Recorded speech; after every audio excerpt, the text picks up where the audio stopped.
Gardener, welcome back to my channel. So today I'm going to be starting on the preserved flower Christmas tree.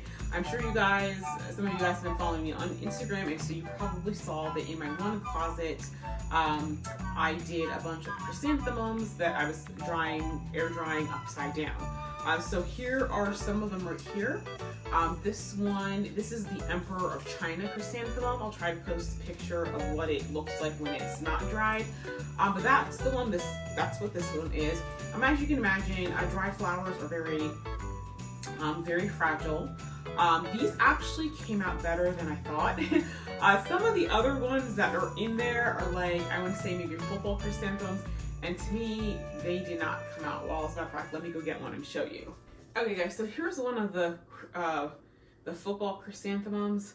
Actually, you know, it's not quite as bad as I thought it was going to be, but I would have liked it to have dried a little bit more open, but I don't really know if there's a real way to do that. So these are not, it didn't turn out bad, but I was hoping to get more of the shape of the chrysanthemum because I dried some of the other shapes. When you hang upside down, they kind of lose it. So there's another way to preserve flowers, and some of you guys have probably seen this. I know Laura from Garden Answer did this a couple of years ago. I think she made some sort of paperweights using flowers dried with a silica desiccant. And I have done some of these.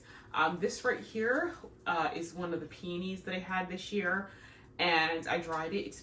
You know, it came out really well. Some of them are a little bit more squashy, especially because it's just the type of chrysanthemum, like, excuse me, a type of peony, because this one was kind of more like a bomb shape. And so, you know, the thing is, I'm gonna have to use wire to attach to the little stems, and, you know, which can be time consuming, especially considering the fact that I want to do this for a whole tree. Another way that you can do the desiccant is in the microwave. So it drastically changed the color of this one. So basically you cover the flower up with the silica desiccant, and you put it in the microwave for like 30-second intervals. I think this one took a minute, and this is what it looks like. This is, as you can see, this was Seaton's coffee. So as you can see, it did preserve the flower shape.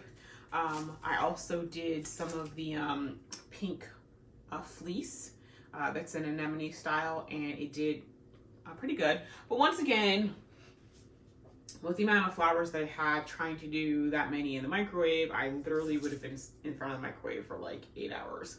So I did some checking online, and the other way I saw that you could do it was using glycerin.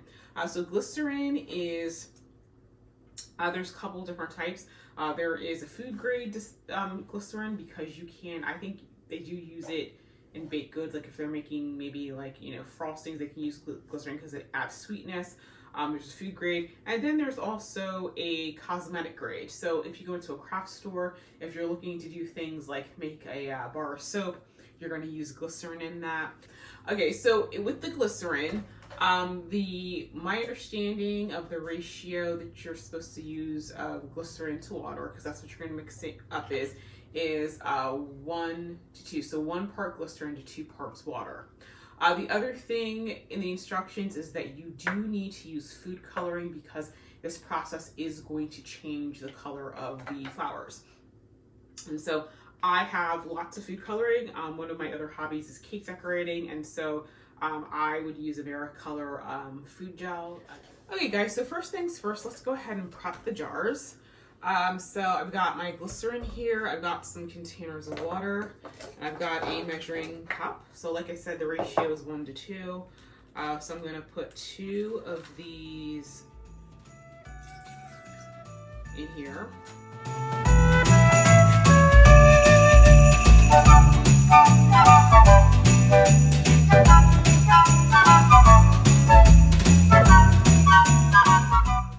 Now I'm going to add the food color. So looking at what I have left, right now I'm getting ready. I'm going to start with some of the bronzy ones. So I'm going to do a little bit of burgundy. and some super red.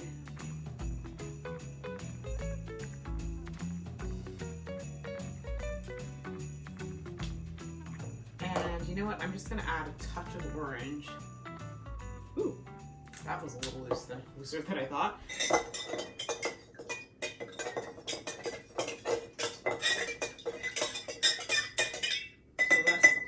Nice. Now the thing with this, guys, is that the water does need to be warm. So to make it incorporate with the glycerin.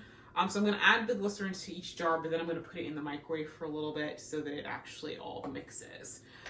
So let's see. I have some purple and some pink. So now with the glycerin, I'm just going to finish off this bottle I have right here.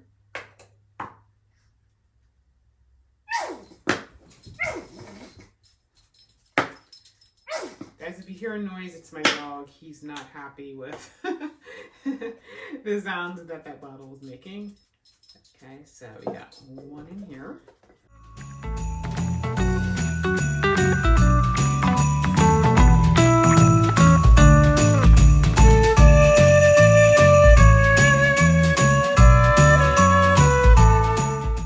Now, my understanding, based upon what I've seen online, is that, if you, when you do this, it'll last for, the plants will last for, I don't know, they said 6 to 12 months, depending upon if you store them out of light. So, now that I've done that, let me just heat these babies up. I took it out of the microwave, stirred it a little bit, everything is more incorporated. So now I'm gonna show you how to prep the flowers. Now, like I said, I did not pick my stuff at the best possible time, but I'm gonna deal with it. Next year I will do better, but oops. So anyway, you wanna cut the bottoms of the stem off, and what they tell you to do is mash the stems. Now the reason you wanna mash the stem is because you want to create as much surface area for the stems to soak up the liquid. Now, what I was doing is that I was cutting the stems in half, long way, and then turning them around and cutting them, so basically I made 4 pieces to the stem. And, if you want to, you can, cut the edges of it just to give it some more,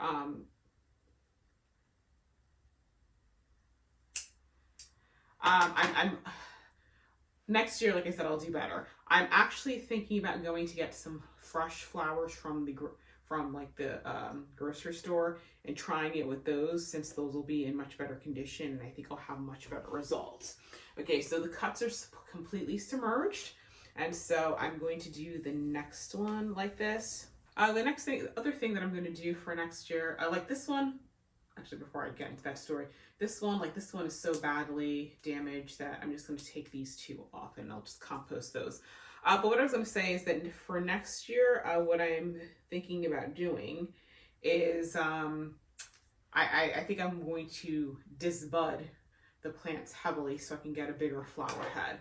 I mean, don't get me wrong, I do like the more blooms, but especially for doing them on a Christmas tree, I think it would be nicer if they're bigger.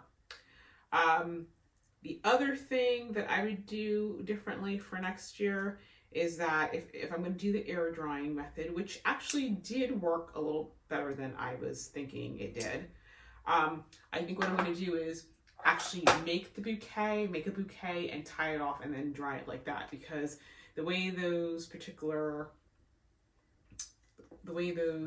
flowers are, I can't really rearrange them because I think they're going to crumble on me. So anyway, let me just finish prepping these flowers.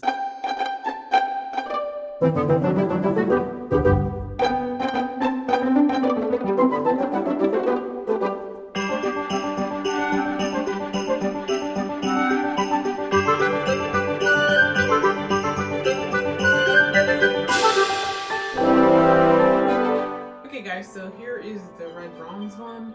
So I'm going to put this to the side. I'm going to start on the purples next, and then I'll do the pinks, and then One down, a few more to go.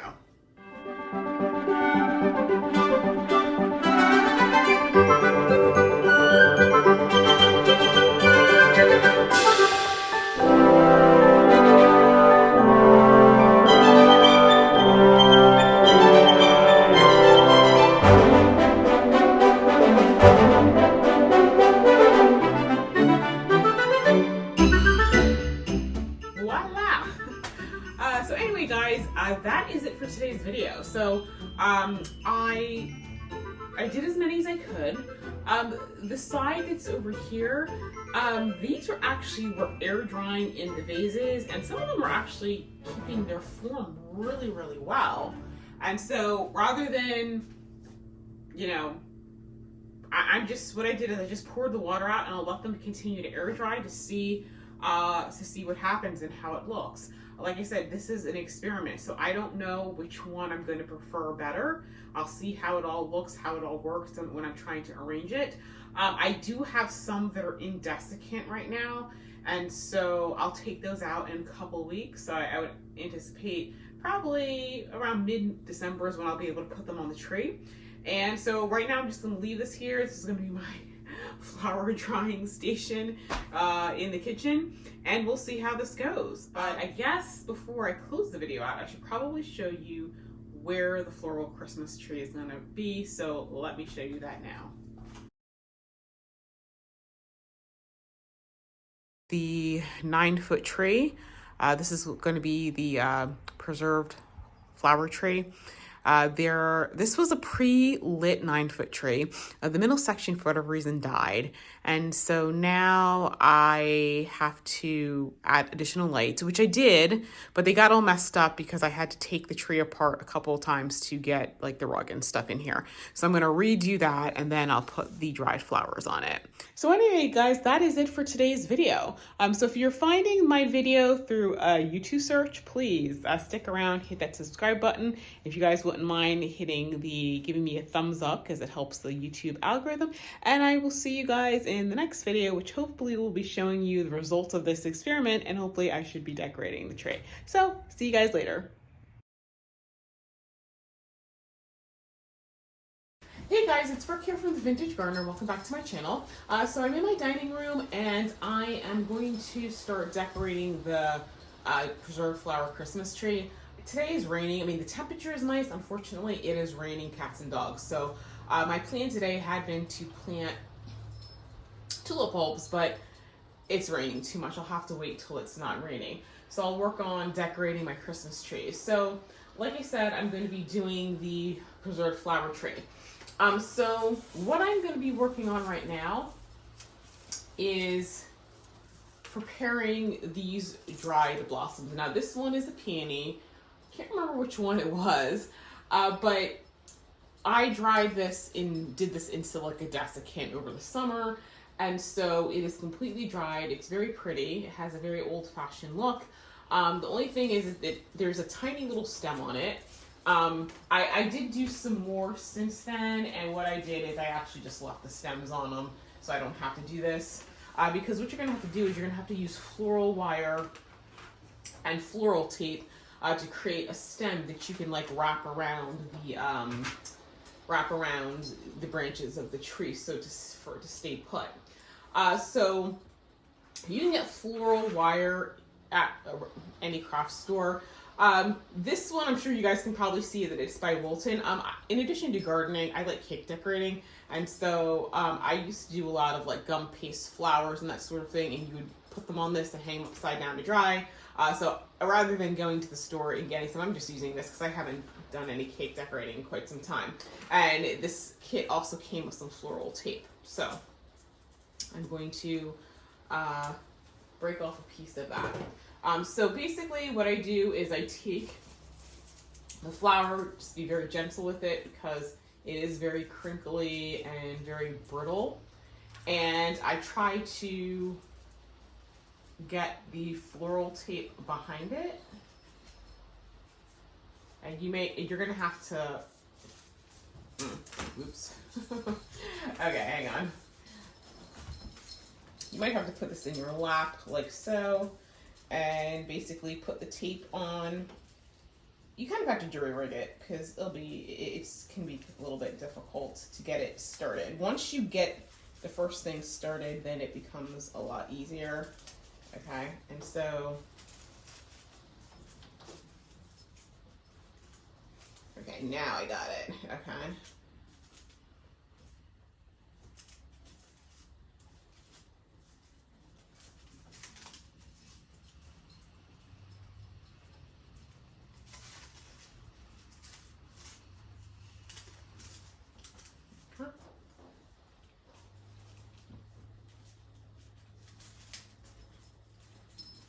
Now, if you're only doing a couple of dried flowers on your tree, this may not be too bad, but with the amount of flowers that I actually dried, this method is not, it's just going to be too labor intensive, which is why I just start putting the stems, in there, into the thing as well. So there we go. So there's one.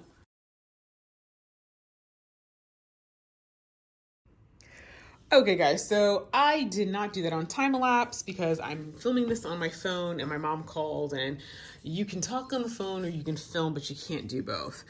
So I went ahead and finished it. So let me take you to the tree and show you what I'm doing. Hey guys, so this is the tree. As you can see, I have some beaded garlands. I kind of try to go diagonal with the beads. And so what I'm going to do is I'm going to put a different color blossom in each section. I think it'll look kind of cool. So the top section is, as you can see, is cream. The second section, I'm going to go with orange. The third section, I'm going to go with like the pink ones.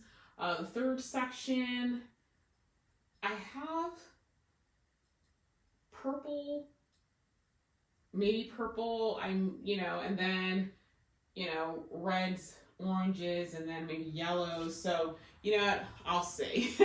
I'm just going to start putting things up here and we're going to see how it's going to look at the end of the day. So, I've never done this before. I hope this turns out good. But this is part of the adventure, right?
Hey guys, good morning. So it's time to finish off the tree.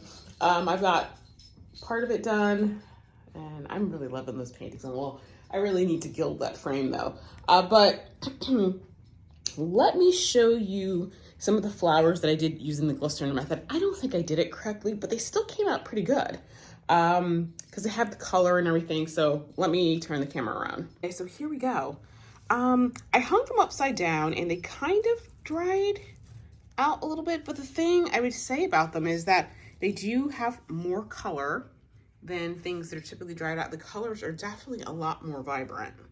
So I'll work on it, but right now I'm really liking how they turned out. So I have a set right here. These are the yellow ones. Once again, they maintain their color really well. Hopefully this focuses in a second. Oh shoot, I don't think it's gonna focus. But this is one of the brush and thistle chrysanthemums. And as you can see right here, this one is the Kelvin Tattoo. It is yellow, but like Kelvin Tattoo had like an orange center, and some of these dried kind of darker, but I mean, that's fine. So I'm just gonna go ahead and set up the camera and get these on the tray. That's an intersectional peony, in case you guys were wondering. And so yeah, so I'm determined to get this tree done today or die trying.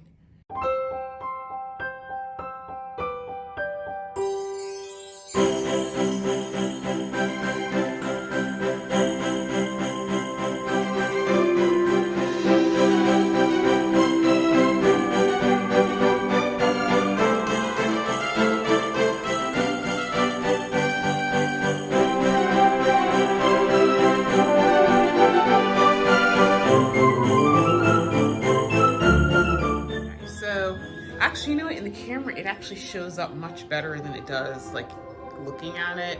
Like, through the bottom part, you can see the colors a lot better.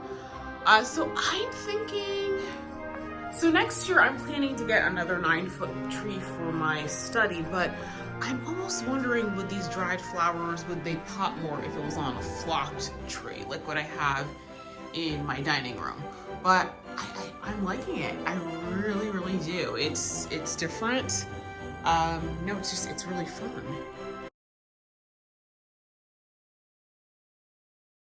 Okay guys, so this box is filled. I already pulled all the little branches off, excuse me, the little leaves off, and I cut some of them, I separated, cut them down to size or whatnot.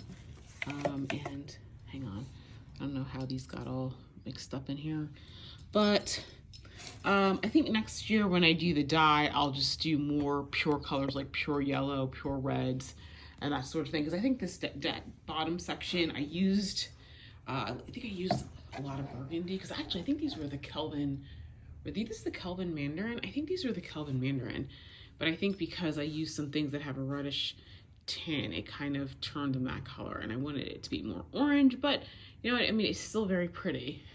I was hoping they were going to be more like the orange section up there, but I have other orange flowers, so it's not like a loss or anything.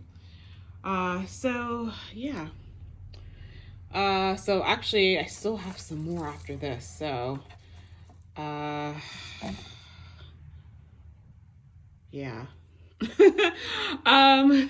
This is a lot, guys. It really is.